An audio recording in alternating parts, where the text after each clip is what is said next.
Hi, guys. Quick comments here about the essay coming up and what to do for it. Okay, I'm making one of these videos for seventh grade and one of these videos for eighth grade. So this one is the seventh grade video. This is going out to you guys. You are writing a narrative piece. You're writing a story. It says to write a story about a significant event that shaped your identity in your life. You are going to be looking back at your life and identifying one significant moment that you think helped make you who you are. Now, I understand you're like 12, right? Like you haven't actually had a lot of time to live. You are maybe 10% of the way through your life. That's not a long time. Okay. If I told you to describe the school year, and you were only 10% of the way through the school year, that would be 18 days into the school year. That would be about 3.5 weeks into the school year. That's now. This is 3.5 weeks. So that would be me saying to you, hey, how do you like the school year? And you're like, I don't know. It's September. Like, we barely started. So I get that you don't maybe have a lot of very strong experiences that helped shape your identity or whatever. So I want to kind of bring this back a little bit and encourage you to start your essay about something that you have a strong memory associated with. I'm going to broaden the concept a little bit. This doesn't necessarily have to shape your identity because you don't even know who you are yet. Like most people don't know who they are until they're 25. Okay. Even, me, I'm quite young to the embarrassment of all of my coworkers.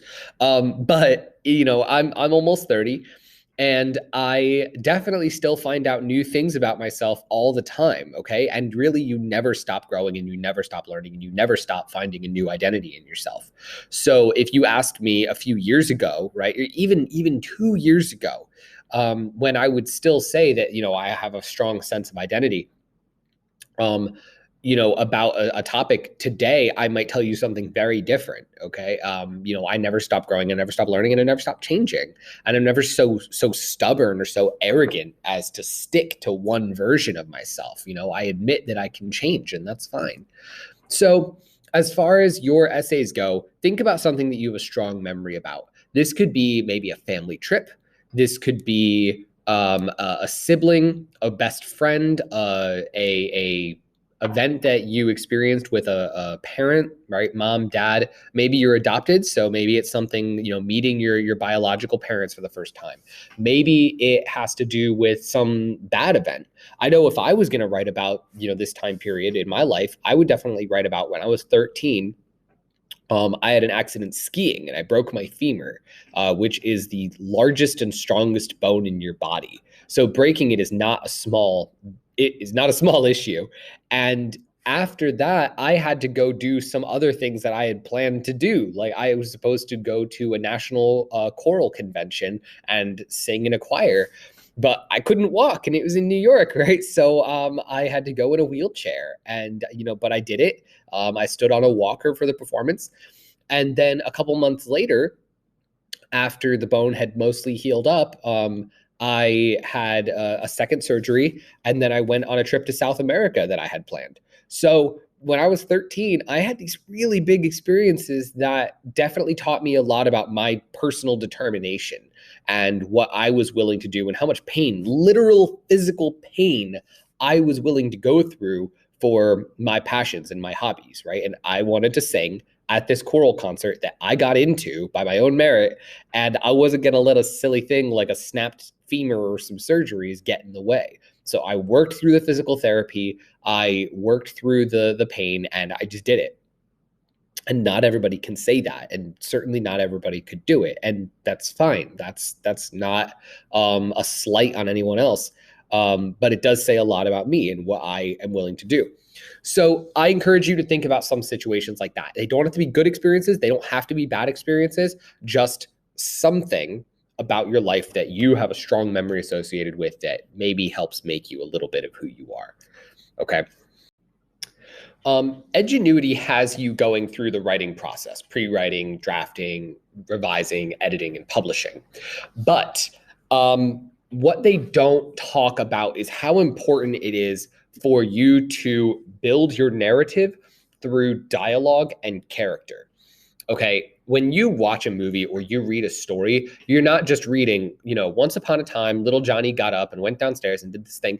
No, you're reading stories about the interaction between Johnny and these characters, right? Johnny talks to his mom. He says, "Hi, Mom, how are you doing?" And she says, "Oh, I'm okay." But the narrator describes that she has like red bags under her eyes and her hands are shaking. So she says, "I'm okay," but we know that that's not true. And we know that she just lost her sister, and now Johnny is like, okay, well, maybe Mom's okay, but I'm not sure. I'm gonna ask her, like, Mom, are you really okay? And that creates drama, that creates the actual interest in the story. Okay, so when you're writing your stories, you have to write about what you said in the moment. Okay, so if I were writing about my personal experience, right, my injury, I would talk about how I responded to the initial issue. I remember when I was lying there on the slopes, right, covered in snow. I looked down, saw that my leg was broken, and it started to panic, but then calmed down and realized that I was near medical attention, that I was going to be fine. And once I got over that initial panic, I was actually okay, right? My body was in shock, so I didn't actually feel any pain. I knew what had happened to me, but it wasn't hurting yet. So I was able to kind of relax and joke around a little bit. And one of my friends coming across on the ski lift said, "Hey, did you fall?" And I said, "No, I flew." And that little piece of dialogue can add so much character to the moment, right? I wasn't so concerned about the landing. I was like, wow, did you see that jump? It was really cool, right? Like, it was so high. And that says a lot about the character, that I was reckless and I didn't quite understand the severity of what had happened, or the huge hospital bill that was in my parents' future. I didn't know any of that, and I didn't think about any of that. Another kid, maybe my brother, who is much better at forethought, if he had been in a similar situation, he might have looked at my dad and gone, "I'm so sorry, this is going to be so expensive." Right? That would be his response, and that adds character. That tells us about who you are and what you're like. So we need to have dialogue. We need to have conversation between characters. I know that right now the concept of writing dialogue may seem scary because you might not know how to write dialogue properly yet. But I will put a video together on instruction. It will come in the next day or two. This is going to take us a while to get through. I'm probably going to send your essays back to you and revise them over and over and over and over again. And you are going to hate me by the time this first essay is done, because I will not accept something that I can't read. All right. And always, you guys probably have questions about the requirements for the essay. How many words does it have to be? How long does it have to be? Whatever. Please take this away from this video.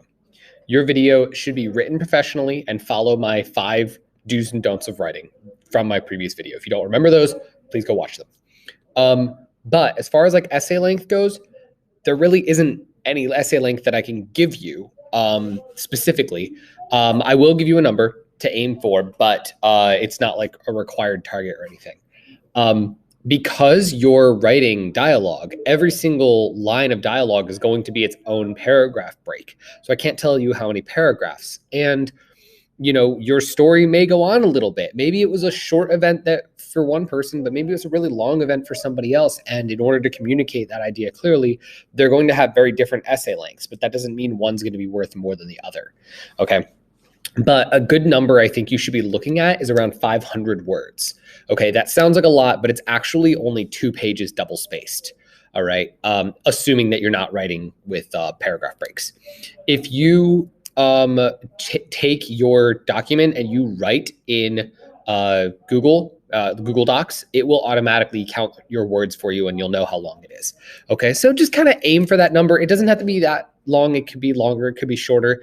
But like if I was going to write a short piece about my memory of that event, it would probably end up being about that long.